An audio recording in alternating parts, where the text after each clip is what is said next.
Thank you, Alex. And we all know, I believe, that Africa is the wealthiest country in natural resources. There are on the planet, one of the wealthiest continents, rather, on the planet. And we have seen people from various countries who've come in to utilize the resources. Alex, do you see a way of utilizing the natural resources within the country of Democratic Republic of the Congo to help change the quality of life for the citizens of that country? I do see the possibility of using natural resources in Africa to not only benefit the people of Africa, but the people worldwide. There's so many natural resources available there, that the problem in the past, in my opinion, is just folks have been taken advantage of. If things were done on a transparent manner and with everyone having the right motives, I think the possibility of Africa getting their natural resources to the marketplace is huge, and it can be done where everyone benefits.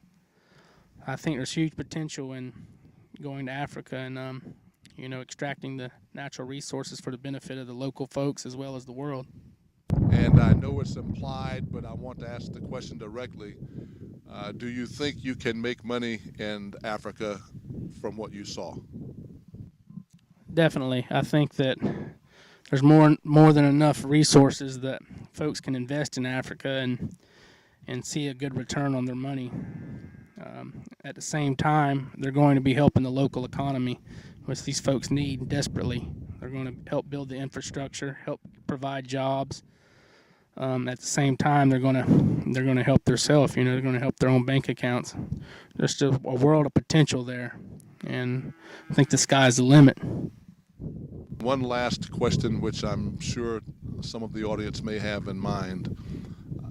If you are in the environment and you see a barrier to perhaps you being able to do what you expected to do,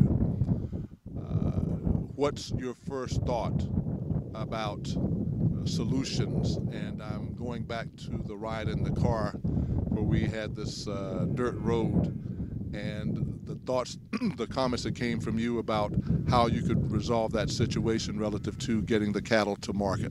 Well, I guess, really what Julius is implying, my perception when I first went to Africa was you have to do everything on large scale. And in the United States, we always look at large scales of economy, the bigger the better. Well, when I got over there, where I was thinking prior to my trip, needing a bunch of equipment, heavy equipment, a large labor pool of highly experienced people. Once I got there, I found that the situation is much different than what I expected. You have all the resources in the world to work with. You have a large labor pool of people that's willing to learn. But I had to back up and look at the situation for what it was. I didn't need the heavy equipment that I originally thought, because there was no time frame set for me to try to build infrastructure into a place to, get trucks up and down. It was just as simple as having a small grader and small bulldozer to actually build a road that was 10 times better than what the people were currently traveling down. So anything that I could do at the most basic level was an improvement to what already existed there. So we had to really scale back on our thinking process, and it's hard to explain, but all I can say is you just have to see it for yourself to truly understand what I'm saying. It's it's economy at work at its most basic level, and anything you can do, providing a shovel, is an improvement to what folks over there, are dealing with today. Okay, I said that was the last question, but one more just for the audience. Alex, do you intend to return and be deeply involved in the projects in DRC? I do indeed intend to return. I'm wholeheartedly committed to returning to Africa, not only for my own benefit, but I see the need for the folks in Africa, and I believe that I can help tremendously over there. The small amount that I can contribute to my society here in the United States is not measurable here in the United States, but it is measurable exponentially in Africa. So the small amount I can contribute over there is going to help so many more people.